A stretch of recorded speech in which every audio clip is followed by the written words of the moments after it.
Hold up. I'm downloading something real quick. Yo, we got two computers. I'm about to we got this one. We got a tablet, right? But we finna be playing another game on here. I'm about to actually record it for y'all after this video. If y'all whoa. My fault, y'all. Wait, hold on. We gotta treat. Why do we treat these videos like a fucking stream or something? I don't even have like all this damn time. What is up, guys? It's your boy Moo. Now today we're back again with another video. Today we're back again. But no, this I think it's a different video, but it's actually similar to the video that we reacted to last time or the last 2 weeks. You know what I'm saying? This one is called Histories, Serial Killers That You've Never Heard of. Now, I think these is not serial killers like Ted Bundy, Jeffrey Dahmer, and all of them. No, like these is like low profile motherfuckers. You know what I'm saying? These is low profile, which means these people are not actually known. They probably documented, but they haven't even got as far as past the whole I don't know actually, but what the fuck? Oh wait, hold on. Alright, but yeah, these is basically like serial killers that have never been actually fucking discovered by people.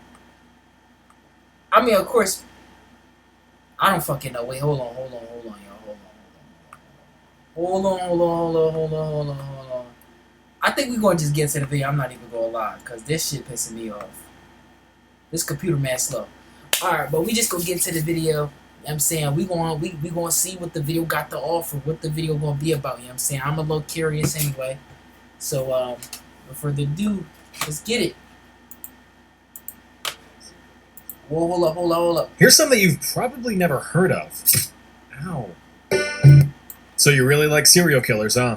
Alright, well, here's something you've probably never heard of. Ow.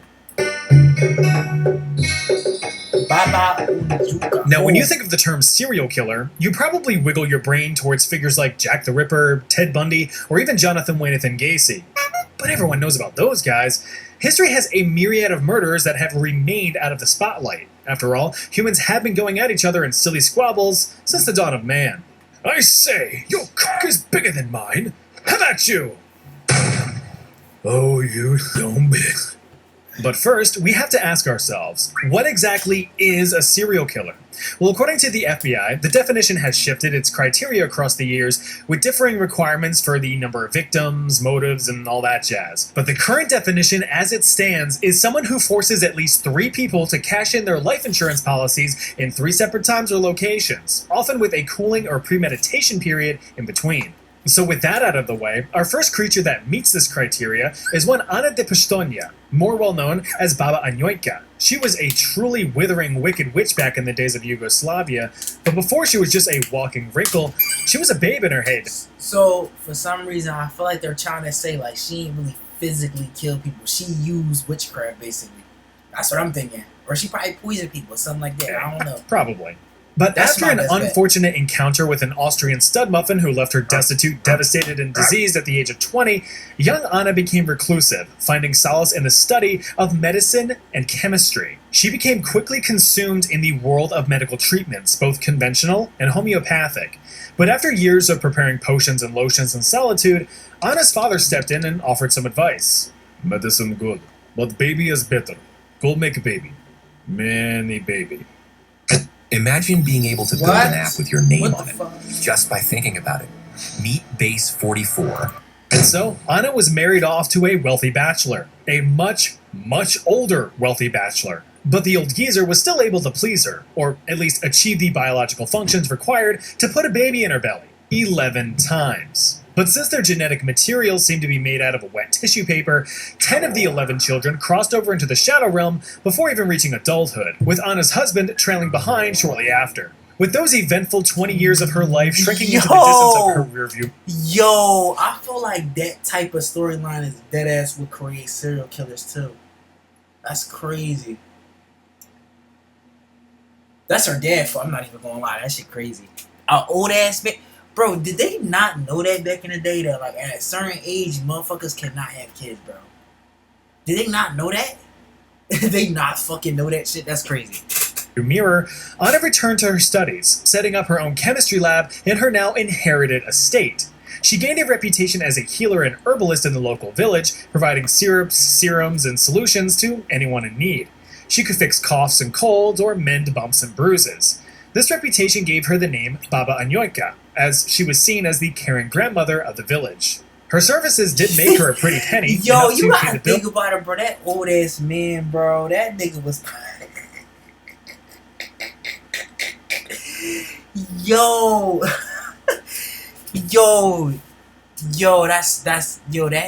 that old ass man was shooting up the club. That's crazy. Bills and live and a nothing was comfortable life. happening, bro. But getting on in her years in the 1920s, the 80-year-old reclusive woman's ambitions took a dark turn. She began to notice a pattern. Many of her returning customers were younger women that were victims of their marriages or their families. These women would confide in Anna about their experiences and their traumas. So she offered a new product, a small swill of magic water I feel that would like fix I would their deadass watch that. That would be something related to like obsession or something like that, or tarot cards, whatever you want to call it. Any of them type of movies, bro. Like this would be related to that shit right there. I would watch this. I would watch this for real. Problem. This potion contained traces of arsenic and other undetectable plant toxins that, when administered to the unknowing victims, would cause them to succumb to a slow death, usually passing within a week or two. While conversing with any interested customers, she would gather pertinent information such as height and weight so she could calculate a proper dosage. But of course, this service wasn't free. A single potion could run you between 2 to 10,000 Yugoslav dinars, about roughly 600 bro, to 3. Bro, y'all bitches going through all that to kill y'all I just know one thing, bro.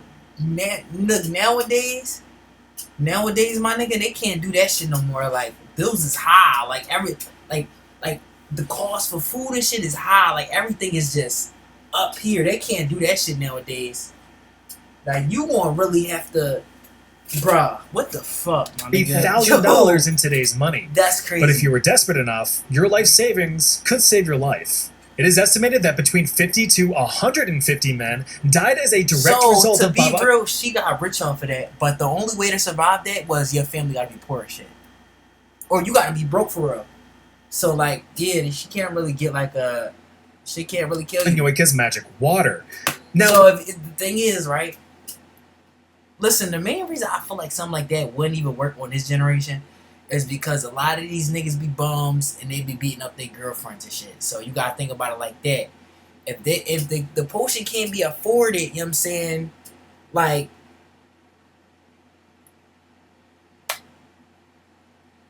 I actually don't know. I just don't think that nowadays, bro, like people would actually be able to buy that shit. Like, not like...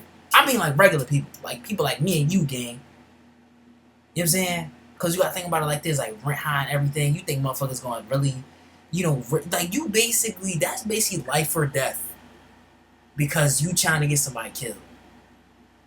With a proper dose or something. Like, how the fuck you supposed to answer that when somebody asks you or somebody find out that you don't got no money? You know what I'm saying? Like, you done ran out for the whole month. Like, your family or anything like that. How you supposed to explain that shit?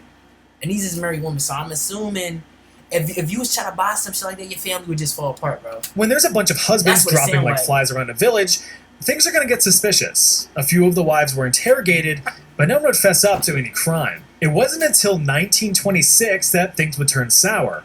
After selling a swig of the magic water to a husband and wife who were desperate to and succeeded in ridding themselves of an erratic, cruel, and mega-wealthy family member, the police finally stepped in.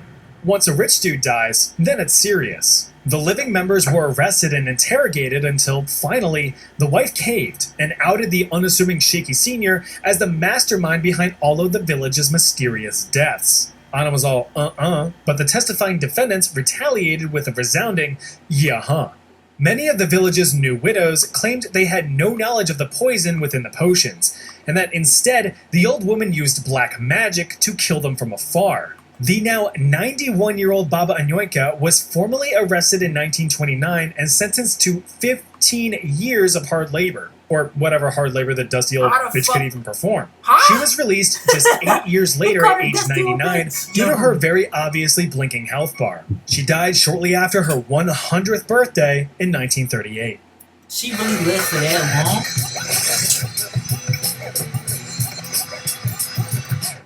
Real iPhone. No prices at all. Go run fast. Hey, if y'all want a real phone. My nigga. She really lived for that long after doing that?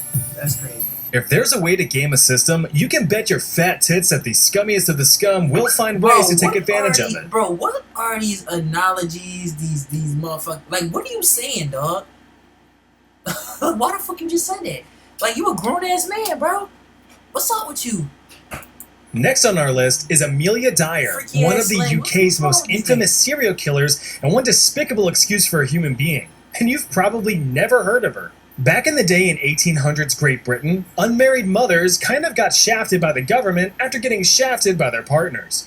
You see, in 1834, the British government struggled to keep up with the ongoing costs of feeding and housing the lower class. So the government, acting like the toilet that it was, decided to make that shit someone else's problem. It passed the Poor Law Amendment Act, a piece of legislature that completely overhauled the poverty relief system. It ultimately halted any government assistance to poor people who were still deemed physically able to work. Only those who were otherwise incapable of work due to physical disability or old age qualified for financial relief. This act was proposed after identifying innumerable abuses of the old system, with taxpayer pounds going to individuals who treated it as a way of life, rather than a temporary safety net. The entire thing was just a big ol' nudge, encouraging any able-bodied poor to get to earning their keep or, well, die. This hit especially hard for the demographic of poor women who bore illegitimate children. Baby daddies were now off the hook for child support, and these moms were now faced with an impossible choice. Either go to work to survive, or stay home with the children and starve. But this is where another industry began to take root. Baby farming. You What mean the like fuck cute is that? itty bitty babies sprouting from the earth? No, that's not how that works, pat pat pat. But these babies would end up in the ground. With loads of single mothers forced to work to barely scrape by and workhouses having a strict don't bring your child to work policy, many of these mothers opted for adoption in hopes that their children would be better cared for with a loving family or otherwise hospitable environment. And some of those did in fact exist, but others weren't so generous. Please, sir, I want some more. Baby farms were the last resort. These desperate mothers could have their child taken off of their hands, no questions asked, for a hefty one-time fee. In exchange, the little one would be fed, clothed, and provided shelter. Or at least, that was the hope. The harsh reality, though, was that some of these baby farms were a place of cruelty and torture. And this is where Amelia Dyer comes in. She was the ringleader of such an establishment. A widow, a mother, and a trained nurse, Amelia turned to baby farming as a way to keep the candles on at night and a few biscuits on the table. And to her credit, she did initially provide legitimate care for the trembling little tykes. She actually had a long history as a caregiver, being responsible for her mentally ill mother when she was a child. But this responsibility and Wait, hold on, exposure... I'm about to... Wait, hold on.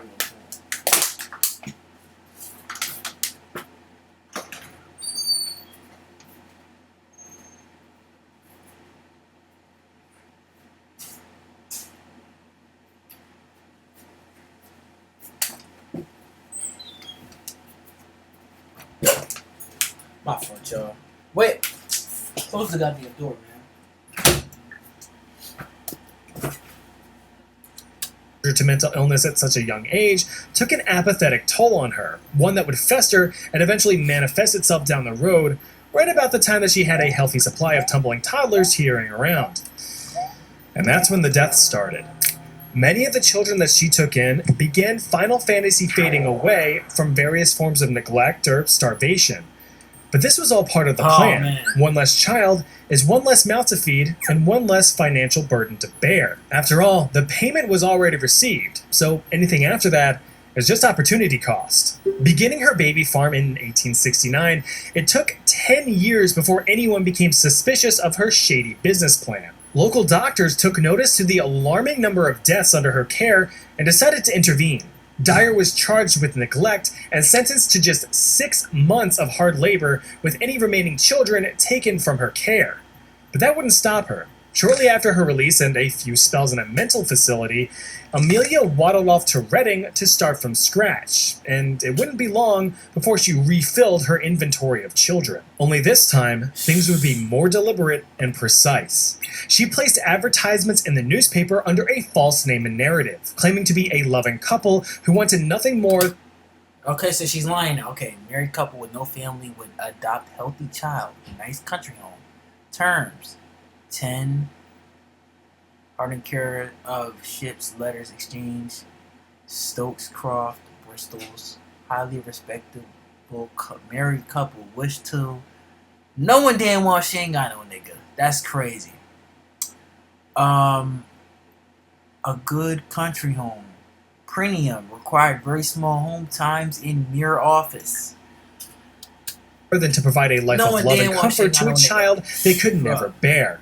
And many took the bait. Now, this next part gets a little rough, so here's your warning. Almost immediately after receiving payment from unwitting mothers or parents, Amelia Dyer would systematically snuff out the light of these innocent lives. The quicker the end, the more profit for her. It was reported that she would starve, neglect, or strangle her victims, often with a unique seamstress's white tape that became her signature. She was later quoted saying, "I used to like to watch them with the tape around their neck, but it was soon all over with them." Not wanting to involve doctors to issue any death certificates like last time, especially since these were due to very obviously unnatural causes, Amelia took matters into her own hands. She would dispose of the bodies by boxing them up tight and hucking them in the River Thames, a system that would keep her secret hidden, but would ultimately lead to her undoing. In 1896, a package was discovered along the banks of the Thames by a local bargeman.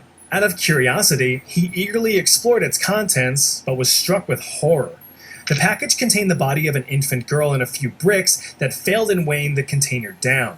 The police were called and they swarmed in to investigate. A local detective was able to identify faint, legible writing which pointed the police towards Amelia's home. FBI, open up! One justifiable home raid later, and mountains of evidence were uncovered linking Amelia to her crimes. These were adoption telegrams, pawn shop tickets for when she sold off the children's clothing, as well as numerous unanswered letters from worried mothers, all enveloped in a stench of decaying remains. Amelia Dyer was formally arrested on April 4th, 1896, and the jury did not mess around. They came back with a unanimous guilty verdict in just 4.5 minutes. Will the jury find the defendant guilty as fuck? The combination of the insurmountable evidence gathered from her home and the rate at which she carried out her evil deeds have convinced experts on the matter that Amelia was responsible for the deaths of up to 400 children over the course of 30 years, making her one of history's most prolific serial killers. For her crimes, Amelia Dyer was hanged on June 10th, 1896, at the age of 58. 58? If you're a first or second year that bitch survived for that long. Yo, what? Because of how much information there is to learn in such. Hey, want to see a subliminal message? Alright, this story actually begins where it ends with the publication of this pamphlet in 1654. This is a criminal pamphlet, sort of the precursor to modern true crime documentaries. These pamphlets would outline the life and crimes of the most notorious criminals of the age. Their original purpose was to serve as a sort of moral instruction, to give the average person a glimpse into the mind of a deranged and troubled criminal. But it actually turned out to be a form of entertainment as people became fascinated with learning about those who would defect from morality. Crazy how some things never change. This profound puddle of piss currently in the center of your screen is one Melchior Hedloff, the self-confessed Polish-Lithuanian serial killer hailing from the Polish-Lithuanian Commonwealth. Now, some claim his crimes to be a bit of a stretch, but we'll tear into that later. It was here in the city of Wrocław that Hedloff would make his skid mark on history's britches. According to this pamphlet, which seems to be one of the few surviving records of his life, Mini Melky reverse Gaussian blurred into this world as a poor peasant with not a penny to his name. Being a boy of limited financial means, with a papa who was always sick and a mama who was always working, Melchior fled from home and found himself amongst a dodgy division of delinquents for survival. He would join various mercenary groups roaming the countryside after the 30 Years' War, which utterly devastated the region and just threw everything into chaos. It was within these groups that he learned the art of ambushing, the competence of combat, and the forte of firearms. With all of these brand spanking new skills in his repertoire, he turned to a life of crime as mercenary work started to die down. He became what is known as a highwayman, robbers that would lie in wait along isolated roads for any unsuspecting travelers. You see, back then, especially in unstable times like, say, immediately after a giant war, areas between towns were relatively lawless, and you were on your own to protect yourself as well as your belongings or your loved ones. Once a potential victim was spotted, they would leap out from behind a tree or something to jump scare you, potentially prompting you to pop out a retaliatory pine cone. Give me all your money! You were actually considered lucky if El Loco Bandito took the time to threaten you for your belongings, because most robbers, like Melchior, were not so merciful. Instead, he would position himself behind cover and just stab travelers from a distance with a bullet, carving a notch in his rifle for each victim claimed. He would then loot the bodies and hide them away from the road to avoid any suspicion. This worked for a while to fill his pockets with coin and to slake his thirst for violence, but Hedloff soon entered one of the most dangerous states of mind. First of all, bro, how the hell is he making money off of that shit? Boredom. The thrill of just blasting people away and stealing their stuff soon became stale, and since variety is the spice of life, he decided to season the shit out of his future crimes. All of this hit an apex with his most infamous crime. According to this pamphlet, Hedloff had crossed paths with a young pregnant woman traveling the roads. Allured by the jingle-jangle of her coin purse, he offered to provide protection for the woman on her travels lest, some rapscallions decide to mug her and leave her for dead. She agreed. The two proceeded down the path until reaching an inn to lodge for the night. Good night. Good night. Hedloff strangled the poor woman, but he wasn't finished. He managed to take the body from the inn to hide his crime. Next to a nearby pond, Hedloff allegedly cut into his victim using his sword and yanked out the miniature unborn child, gobbling it up like a gummy bear. Now, before you say, there's no way that's true, you might be right, but you may be wrong. Why? Because the details in Melchior's crime pamphlet came from Melchior himself, albeit through tortured confessions. After years of causing chaos on the highways, he gained a reputation. Wait. It's no fucking way. So, hold up, bro. Is the animation wrong, or was the lady really that much pregnant? Just for it to be that little? Like, I'm so confused, bro. Like, it's no fucking way. And locals were not having it. He was eventually arrested after evading capture for some time, and since he was found with incriminating evidence already linking him to several recent crimes, the townsfolk already knew he was guilty, and other eyewitnesses confirmed it. In 1654, Melchior Hedloff was sentenced to be drawn and quartered, but not before confessing to over 200 murders as he was being tortured. Those confessions were then fabricated into this elaborate and sensational pamphlet. Sure, some of it may have been the over-exaggerated ramblings of a doomed man karmically getting his tummy torn into, but that's just good storytelling. Oh well. Oh boy, Peter Niersch. If you've never heard of this guy before, you soon will, as is the point of this video. Peter terrorized the German countryside in the 16th century.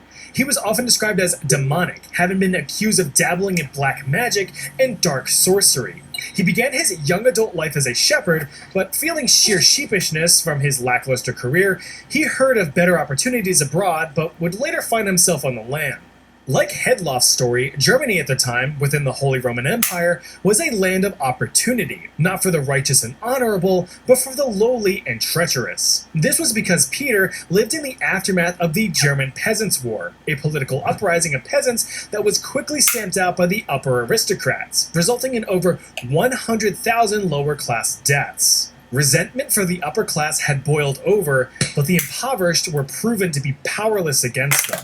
Being born into poverty himself, Peter knew that it was nearly impossible to shake off the shackles of the lower class. So he had to take matters into his own hands, even if it meant cutting a few throats along the way. Ditching his shepherd's staff for something a bit more pointy around 1566, Peter joined up with bandits and thugs, pillaging villages and tormenting towns. But he soon found himself rising in the ranks and becoming the main mugger in charge. To Together, Peter and his band of highwaymen would ransack the countryside, robbing any travelers along the roads of the Holy Roman Empire. But he would soon get too carried away with his crimes. Peter, I think he's dead. You can stop stabbing now. Just let him go. But he... It wasn't until 11 years later in 1577 that Peter met with any sort of justice, but only momentarily. He was formally arrested, but managed to give the authorities the slip, fading into darkness once more. His reported crimes and evasiveness gave him quite the reputation. Remember that pamphlet from the last chapter? Well, Peter had his own, and it was much more fantastical. Although the tales contained many real aspects of his misdeeds, they were also vastly exaggerated, telling of Peter's deal with the devil, his diving into the depths of black magic, and even his supernatural ability to shapeshift into dark beasts. You fucking It was said lying. that That he nigga- harvested the hearts of unborn children to cast curses or make himself invisible. Although obviously outlandish, the true root of these claims could be rationalized. His shapeshifting and ability to become invisible is attributed to his That incredible nigga's skills of fucking lying. disguise This is and not a evasiveness. fucking fairy tale, bro. Despite his numerous crimes, he could never seem to be caught, or at least remain caught. His actions gave him widespread notoriety. That nigga is which would not actually able to do that shit. If he could do all this bullshit, don't you think he probably be immortal or something? How you gonna do everything but be immortal, bro? Like, come on, dog. be his downfall. This nigga One don't night in have these September of abilities. 1581, after He's living stopping in a in a fucking local bathhouse, Marvel the fucking- weary Peter I don't just know. wanted to soak his sack in peace.